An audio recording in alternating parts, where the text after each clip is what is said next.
আমার নবী রহমাতুল লিল আলামিন, মায়ার নবী, দুনো জাহানের বাদশা নবী যখন দুনিয়ার জমিন আগমন করেছে, তখন পৃথিবীর অবস্থা কি ভালো ছিল নাকি খারাপ ছিল? মানুষের অবস্থা খারাপ ছিল, যাকে বলা হয় আইয়ামে জাহিলিয়া, অজ্ঞতার যুগ, মূর্খের যুগ, বর্বরতার যুগ।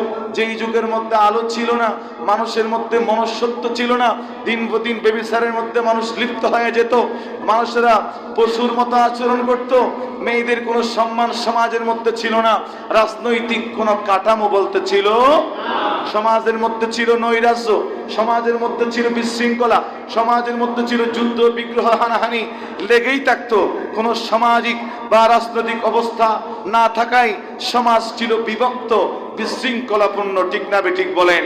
ওই একটা কঠিন সময়ের মধ্যে, ওই বর্বরতার সময়ের মধ্যে, ওই কঠিন মুহূর্তের মধ্যে আল্লাহ নবী রহমাতুল লিল আলামিনকে পাঠিয়ে দিয়েছেন রহমত হিসেবে। আল্লাহর নবীর আদর্শের ভিতরে সামাজিক ব্যবস্থা আছে না নেই? রাজনৈতিক ব্যবস্থা আছে না নেই? আপনার অর্থনৈতিক ব্যবস্থা আছে না নেই?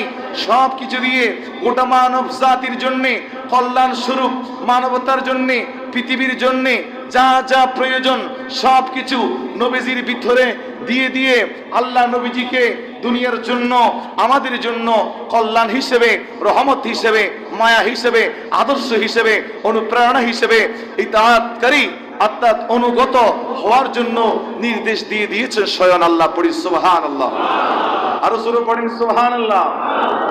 আমার ভাইরা, আর সেদিকে লক্ষ্য রেখে সূরা আল ফাতর 28 নং আয়াত কারীম আজকে আমি তেলাওয়াত করেছি।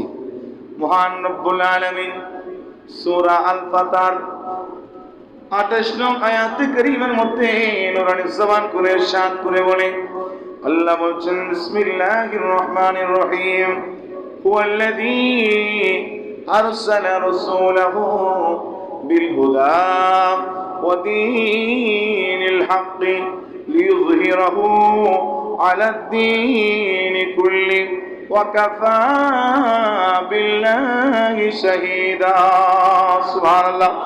আমার রব্বের প্রভু রব্বুল আলামিন নূরানী জবান খুলে ইরশাদ করে বলে, হুয়াল্লাযী, আমি ওই সত্তা যিনি আরসালা রাসূলাহু, আমার রাসূলকে প্রেরণ করেছি, আমি আমার বন্ধুকে পাঠিয়ে দিয়েছি, রাসূলকে পাঠিয়ে দিয়েছি, বিল হুদা ওয়া দীনিল হাক্কি, হক ধর্ম, সত্য ধর্ম এবং হেদায়েতের মাধ্যমে নবীজিকে দুনিয়ার জমিনে আমি আল্লাহ প্রেরণ করে দিয়েছি। বলুন সুবহানাল্লাহ।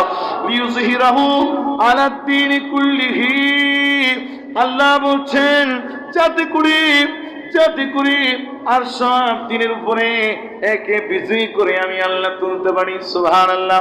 অন্য সব দিন থেকে, ধর্ম থেকে এই ইসলাম ধর্মটাকে বিজয়ী করে তুলতে পারি, সেজন্য আমি রাসূল প্রেরণ করে দিয়েছি। সুবহানাল্লাহ বলেন।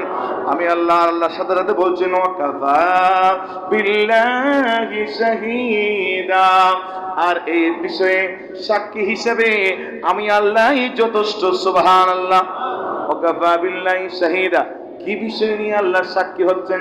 আল্লাহ প্রথমে বললেন, আমি রাসূল প্রেরণ করেছি। কথা বলেন, কি প্রেরণ করেছি? রাসূল পাঠিয়েছি বিল হুদা, হেদায়েত নিয়ে। সুবহানাল্লাহ। আল্লাহ রাসূলকে হেদায়েত দিয়েছেন কে? ওয়া দীনিল হাক্কি, সত্য ধর্ম দিয়ে আল্লাহ রাসূলকে পাঠানো হয়েছে। লিইয়ুযহিরাহু আলাদ-দীনি কুল্লিহি, অন্যান্য সকল ধর্মের যত, ঈসা নবীকে আল্লাহ দ্বীন দিয়েছেন, মুসা নবীকে আল্লাহ কিতাব দিয়েছেন, ঈসা নবীকে কিতাব দিয়েছেন, দাউদ নবীকে আল্লাহ কিতাব দিয়েছেন।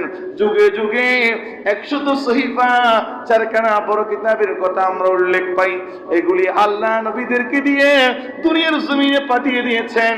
নয়, আল্লাহ বলে, আমি সকল কিতাবগুলা পাঠিয়ে দিয়েছি, কিন্তু ঠিক আছে, আমি আল্লাহ আমার বন্ধু হাবিবুল্লাহকে আরসালা রাসূলাহু বিল হুদা ওয়া দীনিল হক, এমন ধর্ম দিয়েছি, এমন হেদায়েত দিয়েছি, এমন কিতাব দিয়েছি, যে কিতাব অন্যান্য সকল কিতাবের সত্যায়নকারী। শুধু তা নয়, অন্যান্য সকল কিতাবগুলোর মধ্যে থেকেও এই কিতাব কোরআনুল কারীমকে আমি আল্লাহ শ্রেষ্ঠ হিসেবে দুনিয়ার জমিনে পাঠিয়ে দিয়েছি, শ্রেষ্ঠ নবীর মাধ্যমে। সুবহানাল্লাহ।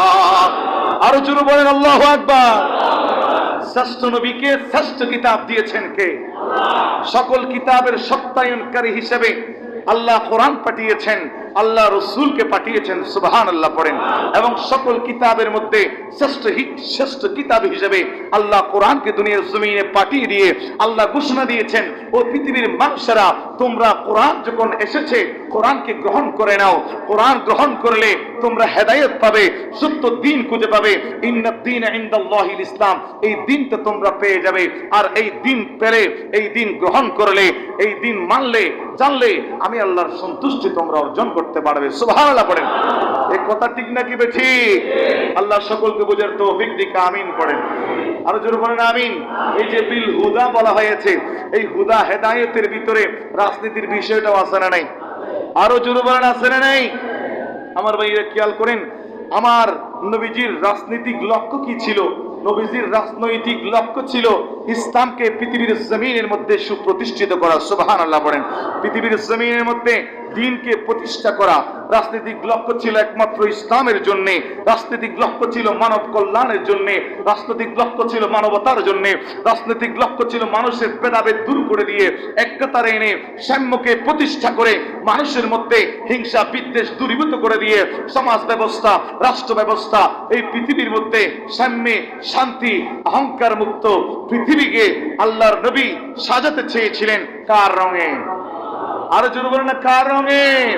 আল্লাহর রঙে সাজিতে চেয়েছিলেন। কারণ নবীজি চেয়েছেন সকল পৃথিবীর মানুষরা যখন ইসলাম পেয়ে যাবে, ইসলামের আদর্শ পেয়ে যাবে, ইসলামের রাজনৈতিক সিস্টেমটা জেনে যাবে, তখন তাদের ভিতরে হেদায়েত ঢুকে যাবে। আর যখন হেদায়েতটা ঢুকে যাবে, অবশ্যই তারা দিন খুঁজে পাবে। আর দিন যখন তাদের জীবনে বাস্তবায়ন করবে, তাদের জন্য আল্লাহর রেখে দেওয়া জান্নাতের দরওয়াজা উন্মুক্ত হয়ে যাবে। সুবহানাল্লাহ পড়েন। আমরা সেই জান্নাত চাই কি চাই না? আরো জোরে বলেন, চাই কি চাই না? আমরা জান্নাত চাই, কেননা আমরা জান্নাতের জন্য দিওয়ানা। সেজন্যই নবী রাসূলুল্লাহ সাল্লাল্লাহু আলাইহি ওয়াসাল্লামের ইতাআত, মুহাব্বত অন্তর নিয়ে আমাদের জীবনটা আমরা সাজাবো ইনশাআল্লাহ। পড়ি, আরো জোরে পড়ি ইনশাআল্লাহ।